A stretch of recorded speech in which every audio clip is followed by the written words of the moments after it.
Assalamualaikum warahmatullahi wabarakatuh. Saya Muhammad Taufar Rizky, NIM akhir saya 035. Saya akan menjelaskan materi tentang jaringan hewan dan tumbuhan. Kita lanjut ke videonya. Oke, kita masuk ke dalam definisinya. Definisi dari jaringan pada hewan dan tumbuhan. Definisi jaringan dalam biologi adalah sekumpulan hewan yang memiliki bentuk dan fungsi yang sama. Jaringan-jaringan yang berbeda dapat bekerja sama untuk suatu fungsi fisiologi yang sama membentuk organ. Jaringan dipelajari dalam cabang biologi yang dinamakan histologi. Sedangkan cabang biologi yang mempelajari berubahnya bentuk dan fungsi jaringan dalam hubungan dengan penyakit adalah histopatologi. Pengertian jaringan hewan adalah jaringan tisu adalah kumpulan sel-sel dengan fungsi dan struktur yang sama. Suatu jaringan disatukan oleh matriks ekstrakuler lengket yang melapisi sel-sel itu. Atau menurun mereka bersama-sama menjadi suatu anyaman serat.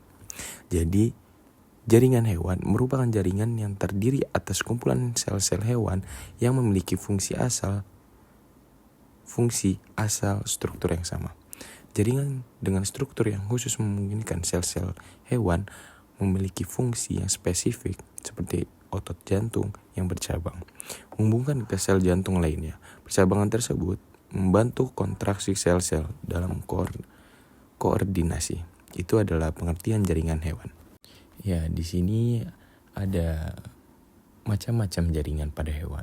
Yaitu satu ada jaringan ikat, jaringan epitel, jaringan otot, dan jaringan saraf. Jaringan epitel tersusun dari sel-sel pengikat sebagai penutup dan pelindung tubuh, alat tubuh, dan jaringan lainnya. Jaringan epitel berfungsi sebagai pelindung tubuh, penyerap zat-zat diperlukan, dan penerima rangsang. Jaringan epitel juga berfungsi untuk mengeluarkan getah yang mengandung enzim atau hormon. Jaringan epitel terbagi menjadi dua klasifikasi, yaitu ada epitelium penutup dan epitelium glandular, atau berasal dari epitelium yang melapisi atau menutupi sel yang tumbuh sampai ke dalam jaringan penunjang. Struktur dari jaringan epitel yaitu pada umumnya salah satu permukaan epitelium bersifat bebas dan menghadap ke cairan atau udara. Epitelium tidak memiliki suplai darah. Nutrisi berasal dari difusi pembuluh-pembuluh darah di bawah jaringan ikat. Sel-sel epitel tersusun rapat dengan sedikit materi interseluler.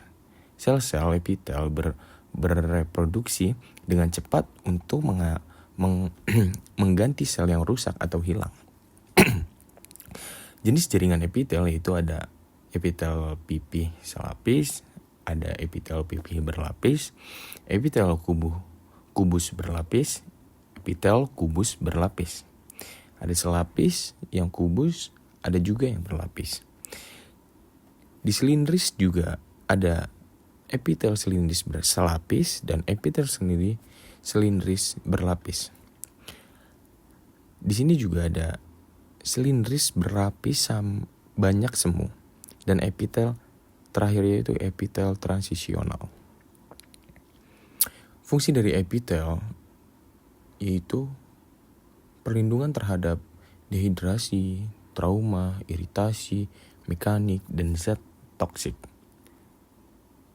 Absorpsi gas atau nutrien seperti pada paru-paru atau saluran pencernaan.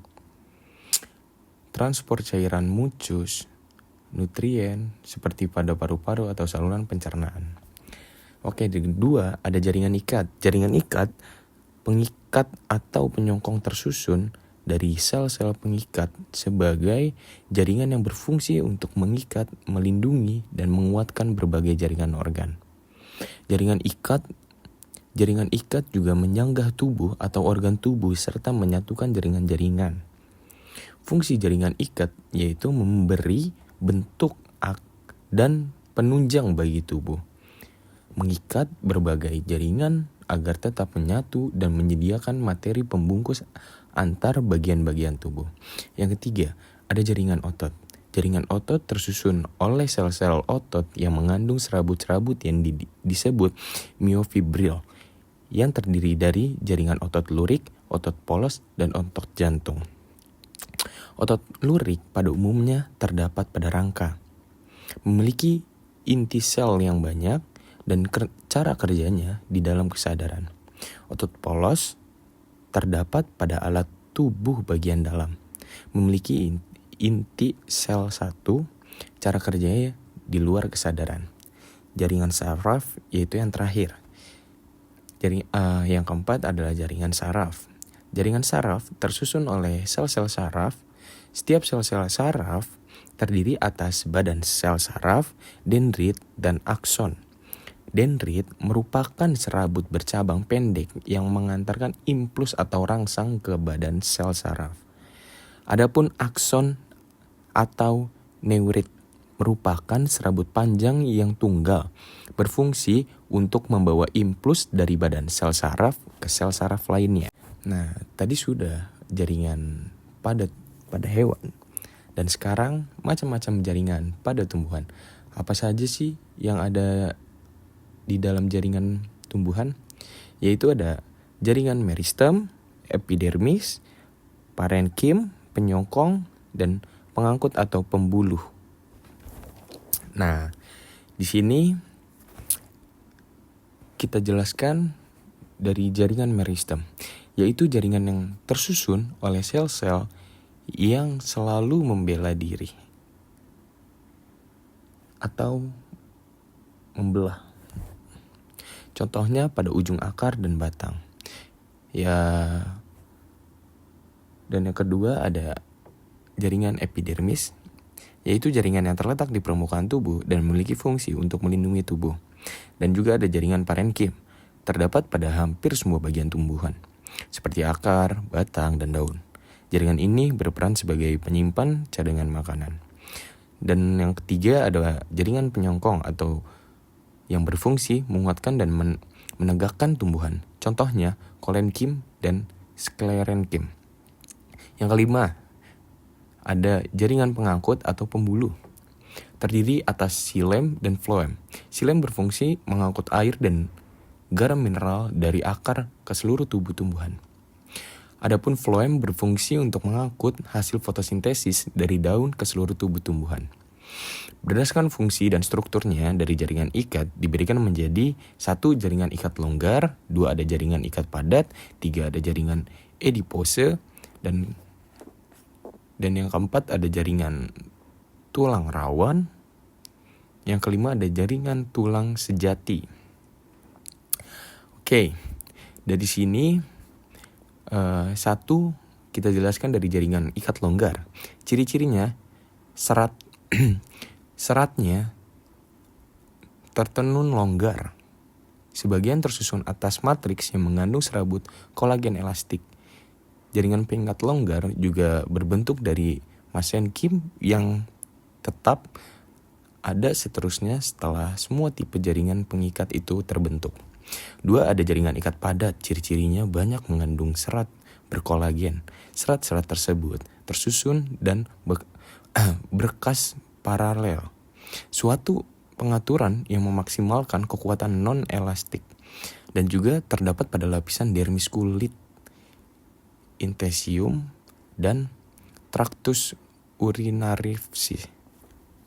Yang ketiga ada jaringan adipose.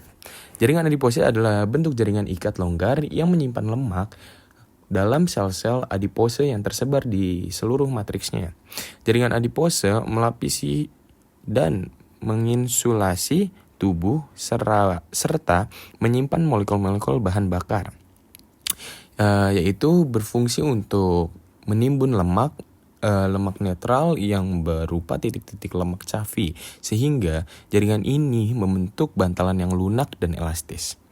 Yang keempat ada jaringan tulang rawan, mempunyai matriks yang keras tetapi elastis yang disebut kondrin, dan juga letaknya pada batang tenggorok, lempengan dalam punggung, hidung, dan telinga.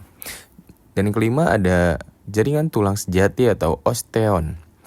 Tulang sejati adalah suatu jaringan ikat bermineral.